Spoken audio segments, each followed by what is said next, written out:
Welcome back, students. This is class 11th mathematics. Okay, students. Today we will discuss about greatest integer function.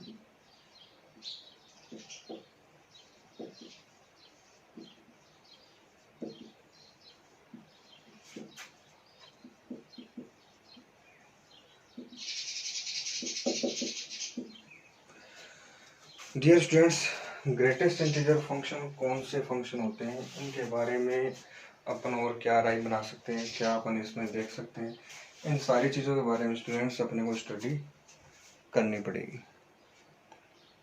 Okay, students. First of all, we will talk about what is the greatest integer function. तो dear students, इस तरीके से अगर आपके पास कोई function दिया हुआ होता है,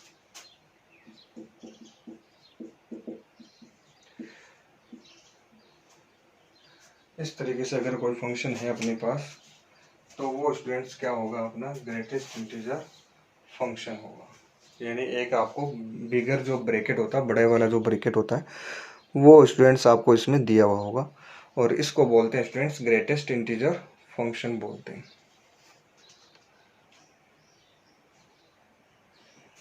तो ये वाला जो function students, this is called greatest integer function. Dear student, इसमें जो x की ये जो वैल्यू है अपने पास, जो फंक्शन की वैल्यू है, या तो वो x के इक्वल होगी या फिर होगी लेस देन x. यानी x से क्या होगी, वो स्मॉलर होगी, यानी x से भी छोटी हो सकती है. अब इसकी वैल्यूज है ना, इस फंक्शन का मतलब इस तरीके से निकालते हैं अपन. मान लो अपने पास ये कि यहाँ ग्रेटेस्ट इंटीजर फंक्शन एंड जो नंबर अपने को दे रखा है वो दे रखा है स्टूडेंट्स 3. नंबर क्या दे रखा है अपने को, 3 दे रखा है. तो इसकी जो वैल्यू है वो कितनी आएगी स्टूडेंट्स, 3 आएगी.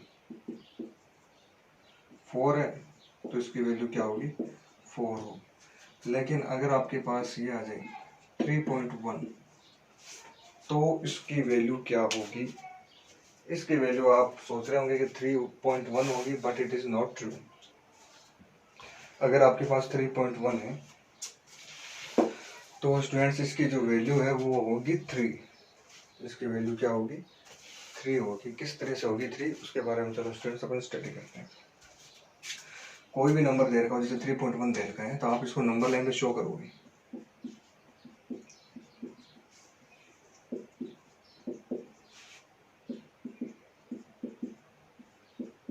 इस तरीके से like this you will show the given number on the number line. यानी नंबर लाइन पे आप सबसे पहले नंबर लाइन ड्रॉ करोगे और उस पर आप नंबर जो भी दे रखा है उसको शो करोगे. जैसे यहाँ पे 3.1 है, तो स्टूडेंट्स आपको पता है 3.1 3 से तो बड़ा ही होगा, लगभग यहाँ होना चाहिए 3.1.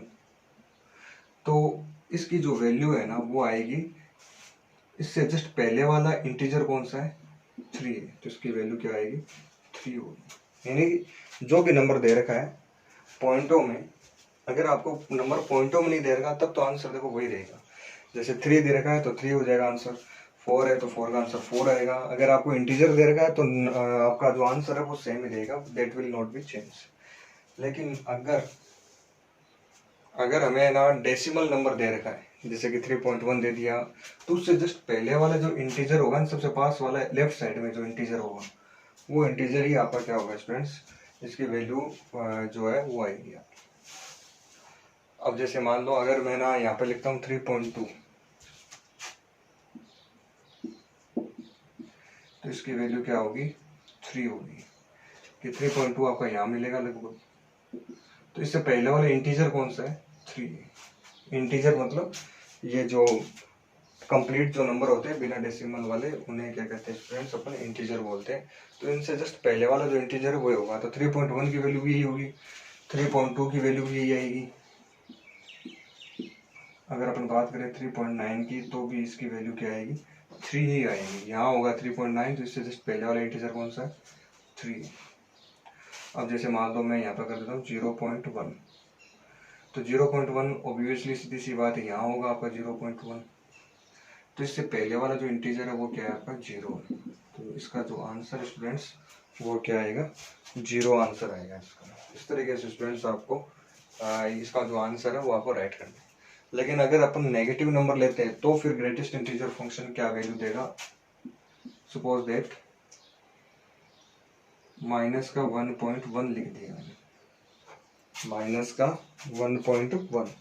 तो आपके माइंड में आ रहा होगा कि इसका जो आंसर है that will be that may be equal to -1।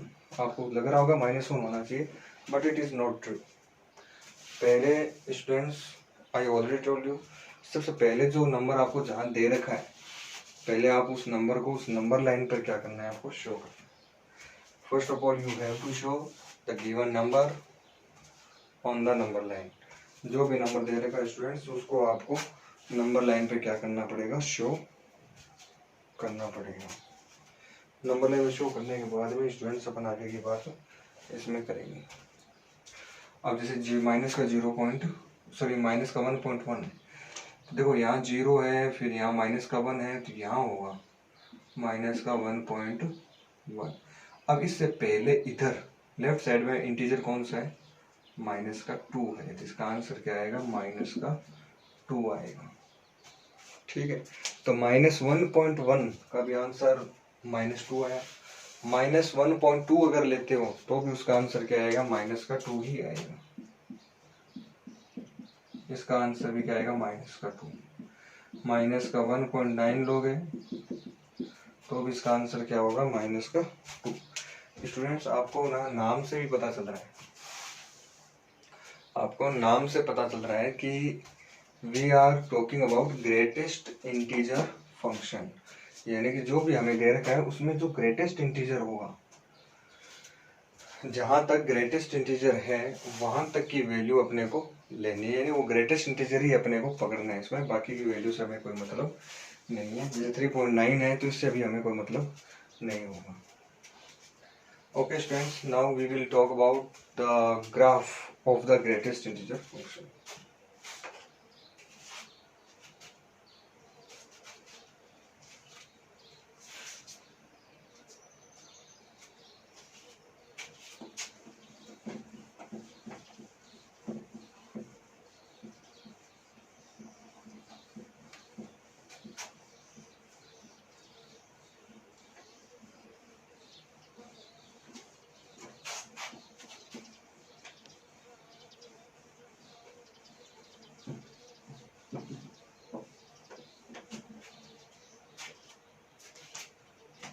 जहाँ तक स्टूडेंट्स अपन ग्राफ की बात करते हैं तो इसका ग्राफ कुछ इस तरीके से बनेगा, यहाँ x होगा, यहाँ y होगा, यहाँ क्या होगा, 0 होगा। यहाँ आएगा अपने पास, यहाँ सपोज दैट यहाँ आपका 1 है, 2 3 4 5, इस साइड में आपका 1 2 3 4, 1 2 3 4 5, here 1 2 3 4 5, -1,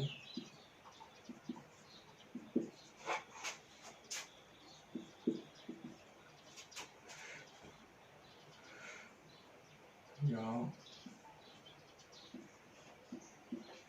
-1 -2 -3 -4 -5, इस तरीके से यहाँ पे this is y dash x और x डैश। चलो मैं यहाँ अपने पास एक greatest integer function f(x) is equal to bracket x, ये हमें एक ग्रेटेस्ट इंटीजर फंक्शन अपने को स्टूडेंट्स इसमें गिवन है। यहाँ पर बात करते हैं आगे की। तो स्टूडेंट्स, जैसे मान लो मैंने 0 रखा है यहाँ पे, तो इसकी वैल्यू क्या आएगी, 0 आएगी, तो पहला पॉइंट नहीं हो जाएगा। फिर 0 के बाद में सपोज दैट मैंने 0.1 रख दिया, मान लो ऐसे, तो 0.1 पे इसकी वैल्यू क्या रहेगी, 0 रहेगी, तो यानी 0.1 पे पॉइंट यहीं आएगा। तो ऐसे करते करते 0.9 तक आपका पॉइंट, सारे पॉइंट्स इसी लाइन पर ही मिलेंगे। कहाँ से, 0 से लेकर 0.9 तक। लेकिन जैसे मैं 1 लूंगा पॉइंट, तो 1 पे इसकी वैल्यू क्या हो जाएगी, 1 हो जाएगी, तो यहाँ आ जाएगा पॉइंट। तो पहला ग्राफ यहाँ से चल के यहाँ तक, फिर यहाँ पे एक ऐसे करते हैं ना, लेकिन यहाँ पे ना देखो इस तरीके से,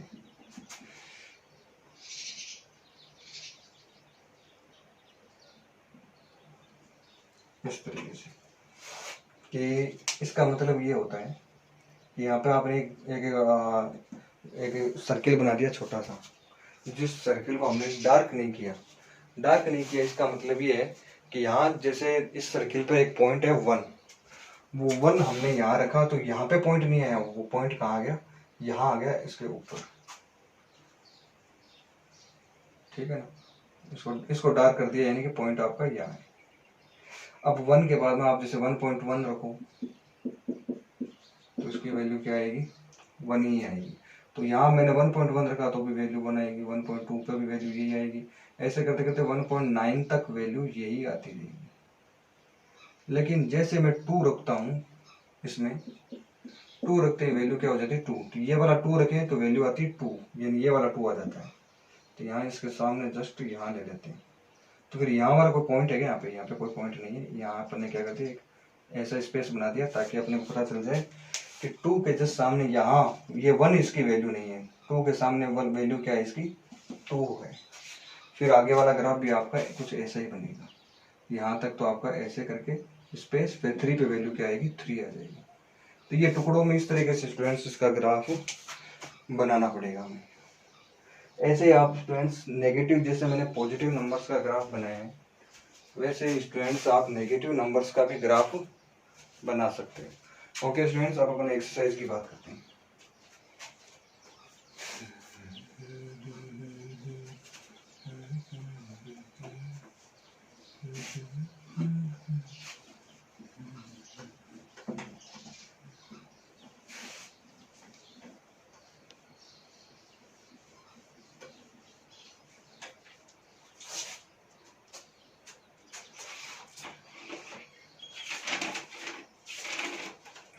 Okay students, today we will study about exercise 2.3.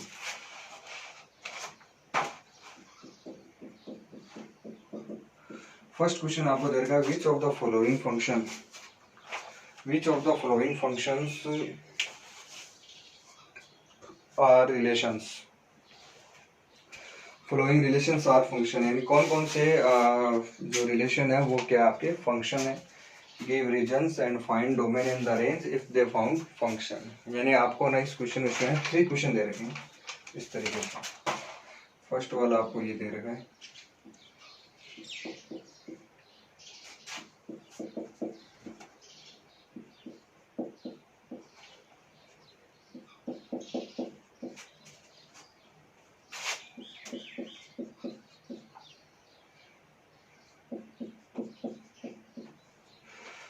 Second question आपको दे रखा है स्टूडेंट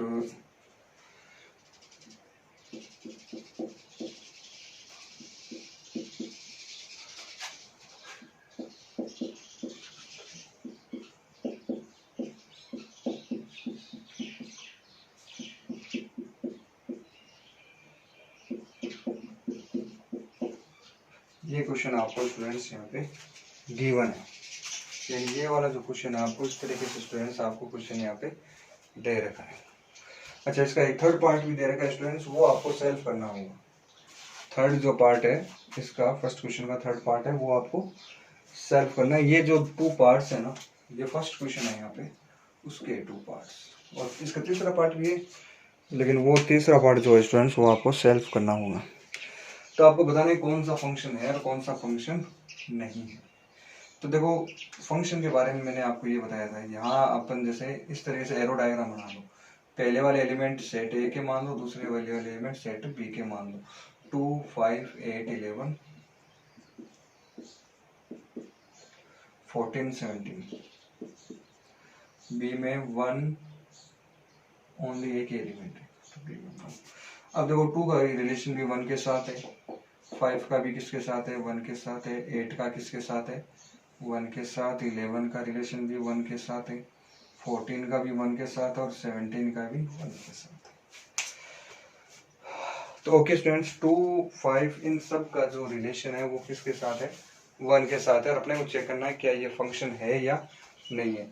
तो स्टूडेंट्स मैंने आपको बताया था एरो डायग्राम बनाने के बाद जब आप एरो डायग्राम बना देते हो तो इस तरीके का जो साइन है वो तो पॉसिबल हो सकता है, जैसे कि ये वाला, यानी कि एक एलिमेंट की एक इमेज ये रही, दूसरे एलिमेंट की इमेज ये रही, तीसरे की। कोई ऐसा है कि एक एलिमेंट की 2 इमेज हो, वो पॉसिबल नहीं है। जैसे अगर ना यहाँ पे मान लो 2 और होता तो फिर इस 2 का इसके साथ भी रिलेशन अपन बना देते। तो देखो 2 का 1 के साथ भी, 2 का 2 के साथ भी, तो 2 की कितनी इमेज होगी, 2 इमेज होगी। 2 की एक तो इमेज होगी 1 एंड दूसरी इमेज है वो क्या है, 2 है। तो ये पॉसिबल नहीं है फंक्शन में, बाकी बाकी चीजें इसमें पॉसिबल हो सकती है। सो स्टूडेंट्स, ये जो ऊपर वाला जो फंक्शन अपने को दिया हुआ है रिलेशन, ये जो रिलेशन अपने को दे रखा है, ये आपका क्या है, फंक्शन होगा। अच्छा, अगर फंक्शन है we have to find out the domain and range. तो आपको पता है कि फर्स्ट सेट वाले जो एलिमेंट्स है ना, ये वाले, ये तो क्या है, आपका डोमेन है।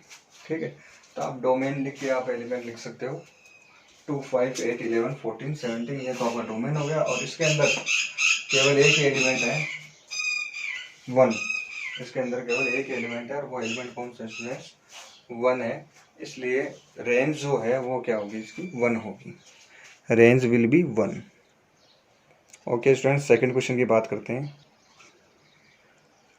सेकंड क्वेश्चन में स्टूडेंट्स अपने को दे रखा है, चलो इसका भी अपन एरो डायग्राम बना लेते हैं।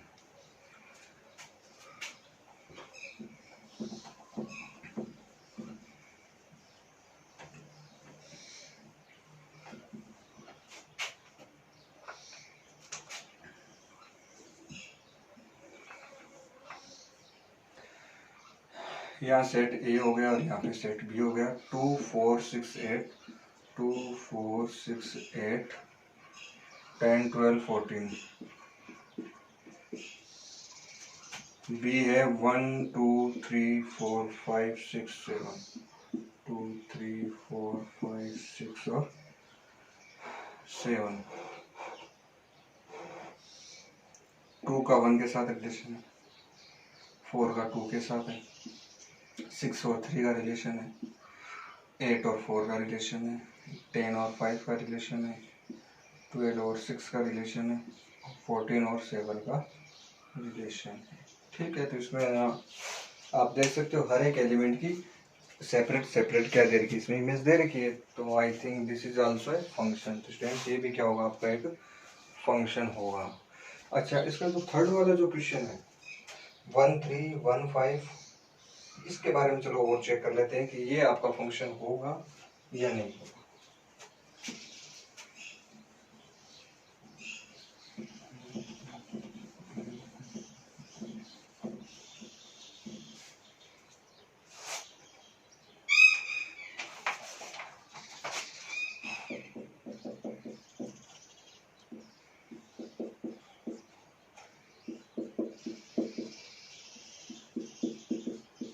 ओके स्टूडेंट्स, इसका जो एरो डायग्राम है वो कुछ इस तरीके से बनेगा।